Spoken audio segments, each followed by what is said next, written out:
que nós podemos fazer a diferença? Ele vai falar sobre o uso da tecnologia a favor da vida. Ele é o Zico Zunho, o cara que construiu uma máquina para a NASA, hein? Preste atenção. Bom dia, boa tarde, boa noite a todos vocês, meus caros irmãos do planeta Terra, compartilhadores dessa misteriosa e encantadora vida.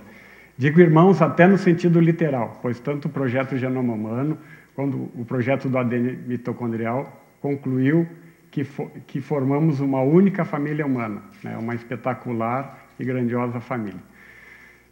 Bom, agradeço as palavras da bela apresentadora, né? Mas acho engraçado que fiz tanta coisa importante na vida, mas todo mundo só lembra dessa máquina para a NASA. Todos vocês fizeram coisas bem melhores que essa máquina para a NASA. Eu, como pai de 3 amadas filhas, me dediquei a elas, cuidei delas, brinquei e as fiz parar de chorar muitas vezes. Mas como todo mundo quer saber das máquinas, vamos lá. Bom, enfim, para vocês terem uma ideia, então, eu sou professor de automação industrial no Centro Tecnológico de Mecatrônica, que é muito conhecido no Brasil. Para as pessoas de outros países e para quem não conhece, ter uma ideia, no mês passado, lá em Londres, nossos alunos foram medalha de ouro no World Skills, a mais importante Olimpíada do Conhecimento Profissionalizante do planeta. E o momento da premiação, o sistema robótico que eles montaram lá foi uma das tarefas, e esses os meus alunos aí que participaram, enfim, trouxeram a medalha de ouro. Então, no espírito do TED, eu quero aproveitar para espalhar ideias de sucesso, ideias que trouxeram um retorno positivo muito grande, que é projetar equipamentos para deficientes. Então, nós, para preparar melhor nossos alunos para o mercado de trabalho, nós idealizamos essa disciplina de projetos, onde os alunos aprendem a fazer uma documentação de projeto, onde eles aprendem a construir uma máquina, robôs e equipamentos dos mais diversos. Então, além desses dispositivos da área industrial, eu gosto de incentivar nossos alunos que eles façam um projeto na área de tecnologia assistiva, que são equipamentos para auxiliar deficientes. Então, esse aí é um exemplo. E para a cadeira de roda movida por comando de voz. Então, para incentivá-los a fazer projeto nessa área, eu costumo trazer o José Carlos Tonoli, que é um grande amigo de Porto Alegre, da Clique, equipamentos para deficientes. E com a palestra dele, então, e visitas a instituições e escolas que cuidam dessas pessoas especiais, surgem ideias que são aplicadas, como essa aí, como cadeira de roda movida por pressão, por sopro, cadeira de roda que sobe degrau, cadeira de roda das mais variadas formas. Essa cadeira de roda ali, por exemplo, foi feita especialmente para uma pessoa, foi doada para ela. Esse caso é real também. Esse amigo aí conhecido, ele teve um problema, um AVC, e perdeu o caminhar. Então, o fisioterapeuta disse que seria interessante uma esteira dessas, com esses sensores, para estimular a caminhada. Ele já usou, já passou adiante, já recuperou, enfim. A bengala eletrônica também é outro dispositivo que foi feito especialmente para uma pessoa, para ser doado para uma pessoa. Ela tem sensor de poça d'água, tem sensor regulável de distância. Essa pessoa ficou muito contente com esse equipamento, enfim. O monoclick é um software, ou seja, um teclado virtual. Uma única tecla em vez de ter 100 e poucas teclas. Dessa forma, pessoas com as mais variadas formas de deficiência podem escrever e-mails e escrever e se comunicar, enfim. O analisador de campo visual subnormal também foi um aparelho, foi feito especialmente a pedido da APADEV, que é a Associação de Pais e Amigos dos Deficientes Visuais de Caxias do Sul. Foi doado para eles, enfim, que eles precisavam desse equipamento. Esse aí foi outro equipamento que foi doado para a Helen Keller, que é outra escola que trabalha com deficientes aqui em Caxias, e também foi feito a pedido das instrutoras lá, que é para ensinar as criancinhas, quando chegam com 3 aninhos lá, a ensinar a linguagem de Libra. As crianças, então, eles não sabem que feliz tem que fazer assim, que amigo tem que fazer assim, etc. Então, uma maneira lúdica e divertida delas aprenderem essa linguagem. Esse é, então, o momento da instalação do painel, né, que o pessoal gostou muito. Semáforo falante, que, então, dá a localização para o cego, de onde ele está, qual é o cruzamento, o momento que ele pode cruzar, e até outras informações, né? Como até ele pode, inclusive, captar a presença ou não, né, deficiente visual na área. Outro tipo de semáforo falante inteligente, enfim, também. Simulador de voz através de cartões iconizados e codificados, enfim. As crianças têm uma alegria muito grande de usar isso aí, porque quem não tem a fala, para eles é uma forma de comunicação. Então ele puxa um cartãozinho que tem um banheiro lá.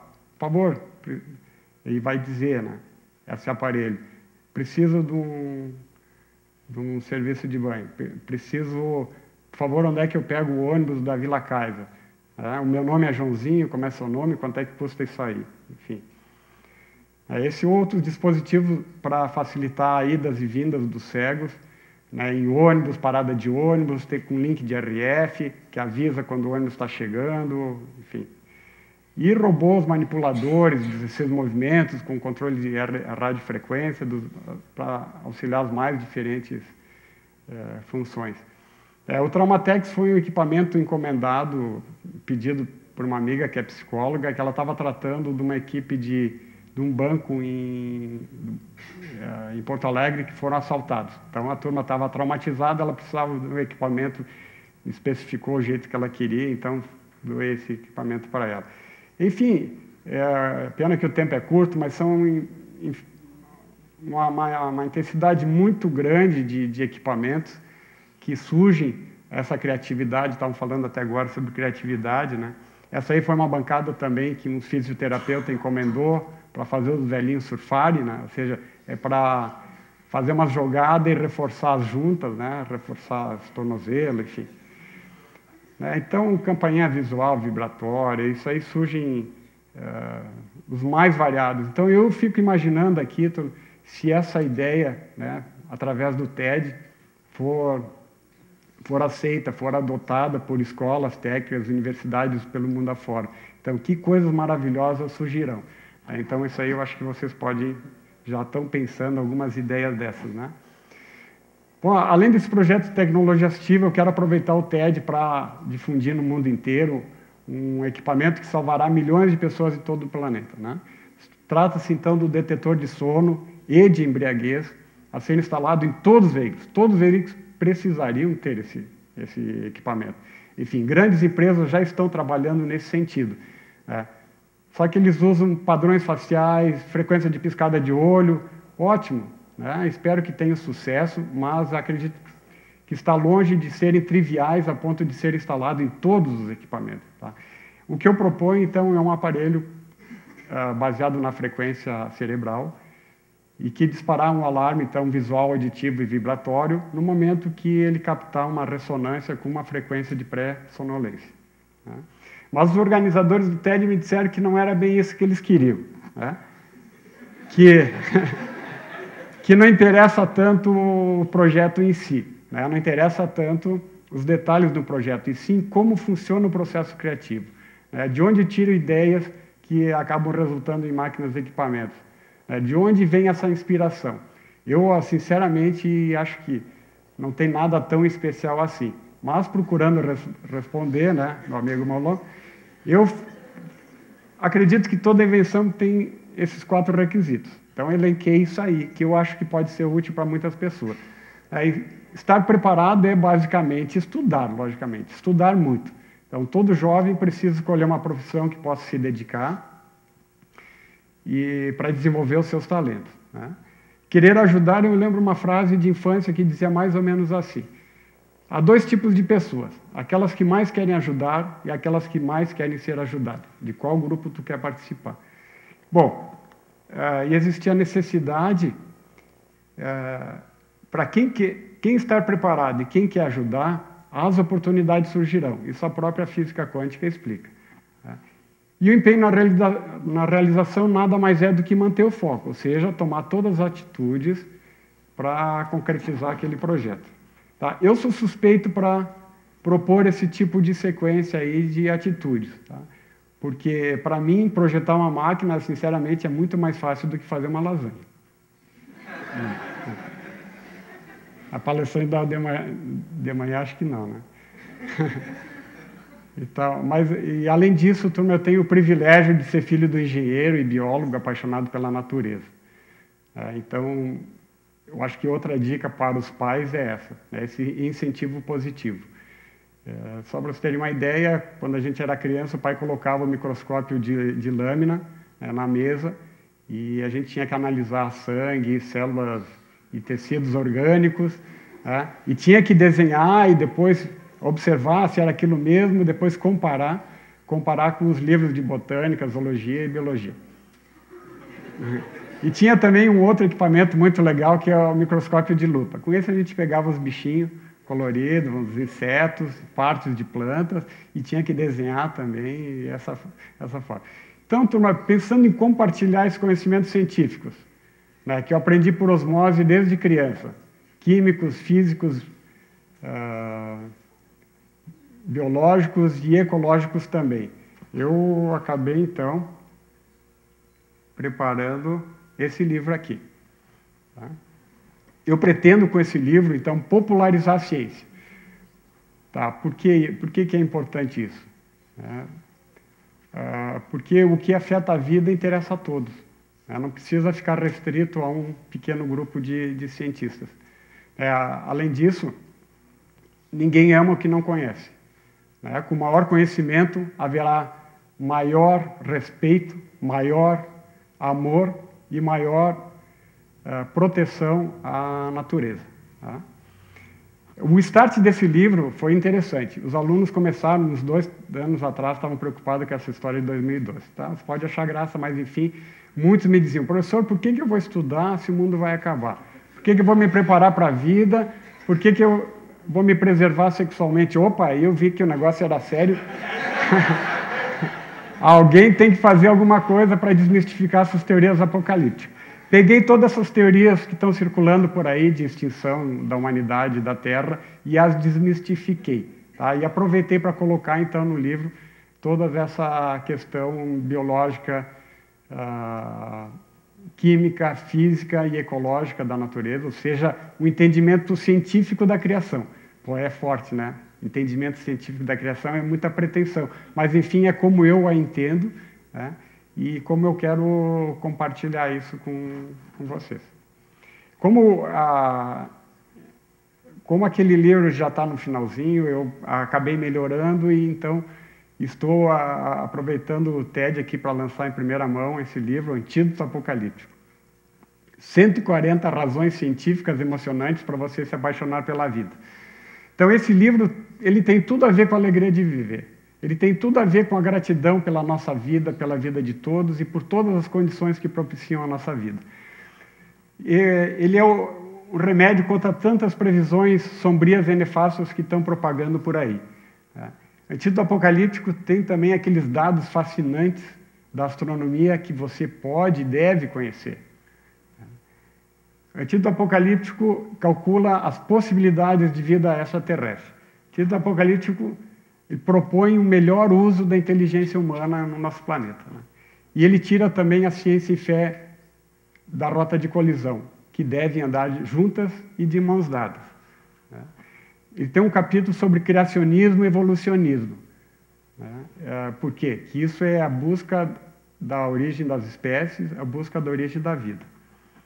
Então, mais especificamente, o que ele traz? Ele traz, então, 140 razões científicas emocionantes que permitem a nossa existência. E o primeiro deles, a primeira razão é aquela que aconteceu antes de todas, a razão primordial, que é a potência exata do Big Bang.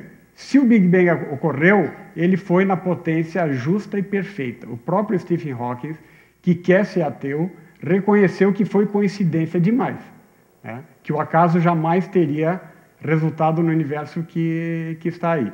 Por exemplo, se fosse um pouquinho mais fraca essa explosão, o sistema teria colapsado de novo, ou seja, atraído pela maior gravitação que se tem notícia.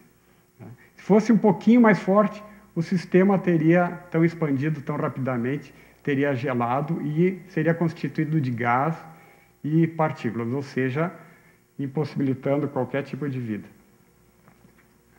A expansão crítica do universo. O universo está em expansão, nem de mais nem de menos, o justo para preservar a energia do universo e manter o cosmos.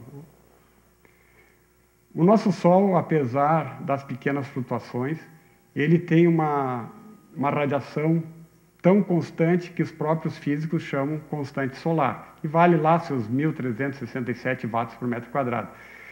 Então, isso é perfeito para manter a vida pelo calor e luz que nos traz constantemente e de uma forma amigável. A distância entre a Terra e o Sol é 150 milhões de quilômetros. Isso é tão perfeito, Tom, que, para vocês terem uma ideia, Marte, que é um pouquinho mais distante, já é gelado demais. Vênus, que é um pouquinho mais próximo, já é 460 graus na atmosfera, na superfície. Enfim. Os planetas protetores são fantásticos assim para preservar a vida na Terra. Só para vocês terem uma ideia, só no ano passado 3 grandes asteroides fecharam com o mais massivo planeta daqui, o Júpiter, que está limpando a área. Então, Júpiter tem uma massa 318 vezes maior que a Terra, então ele tem uma gravitação muito grande e vai limpando esses asteroides que poderiam prejudicar a Terra, então. Outra questão que a Terra ela é perfeita, ela tem uma órbita praticamente circular em torno do Sol, e não como a gente aprendeu erradamente nos livros, enciclopédias, que mostra aquela elipse com o Sol num canto, para explicar a lei de Kepler. Na realidade, é tudo perfeitamente engembrado para que haja vida. A Lua, então, é tão fascinante. No livro tem uma meia dúzia de capítulos sobre a importância da Lua na nossa vida. Se a gente perdesse a Lua hoje, a vida se extinguiria aceleradamente. Então, todas as condições físicas são propícias, as dimensões, as massas, a profusão do cosmos. Nossa vida depende até das estrelinhas, essas são coisas que eu explico no livro, até das estrelas mais distantes. Inclusive das supernovas que ocorreram há bilhões de anos atrás. Então, nossa vida depende de coisas que ocorreram bilhões de anos atrás. Não teria nada denso. O universo seria feito de gás, ou de hidrogênio e hélio, ou seja, elementos que não têm poucos prótons, enfim. É tão importante a localização na Via Láctea do Sistema Solar, que é chamado zona habitável. Dê uma olhada nisso aí, Tom. Isso aí é foto, não é figura. É o nosso planetinha, ele tem todas as condições para que haja vida. Uma delas, por exemplo, é a fantástica a proteção magnética, que dá esse belíssimo efeito aí da aurora boreal e astral. A Terra tem uma inclinação justa e perfeita de 23,5 graus. Se fosse um pouquinho maior, os polos degelariam no verão e extinguiria esse tipo de vida, como ursos polares e pinguins. Se fosse menos, teria uma diversidade biológica bem menor. Perguntas que os alunos seguidamente me fazem, Por que o céu é azul? Por que as nuvens são brancas? Por que as folhas são verdes? São questões, então, que eu abordo no livro, e todas elas têm relação com a proteção do planeta Terra. Rosso de cera, bel tempo se espera, é um ditado italiano, que também prova a proteção da atmosfera, que deixa entrar a luz e calor e filtra os raios ultravioletas. Na nossa vida, não sei se você sabe, mas depende até dos raios. Não fosse os raios, não teria a quebra da molécula do N2. E toda a molécula orgânica tem nitrogênio, mas a gente não consegue assimilar diretamente da atmosfera, precisa das bactérias nitrificantes depois da oxidação pelo raio. As nuvens também aumentam a diversidade biológica, senão a vida existiria apenas nos oceanos. Então, a água no estado líquido, o único planeta que se conhece que tem esse predicado fantástico é o nosso. Então, eu comento todas essas questões biológicas de relacionamento entre plantas, animais e ser humano. Então, uma das frases que eu gosto muito é essa aí. A natureza é tão magnífica em cada detalhe que conhecer esse paraíso, mesmo que fosse entre um piscar de olhos e outro, já valeria a pena ter nascido. Então, na infância feliz do autor, pairava essa frase sempre que ele conhecia uma paisagem nova, um inseto colorido em cima de uma flor igualmente formosa. Então, vivemos num mundo fantástico, multicolorido, né? Não precisa ser criança de verdade, basta olhar do jeitinho dela. Não sei se temos a dignidade de pensar ou dizer isso, mas, para mim, eu entendo assim: a vida humana é a menina dos olhos do Criador. E a vida é o maior espetáculo da Terra, e provavelmente do universo. Para a espécie humana, com certeza. Então, esse é o livro que eu dediquei aos jovens, que é a minha forma de compartilhar com o TED nessa questão de um mundo melhor. Então, agradeço o TED e cumprimento pelo excelente trabalho por um mundo melhor. Obrigado.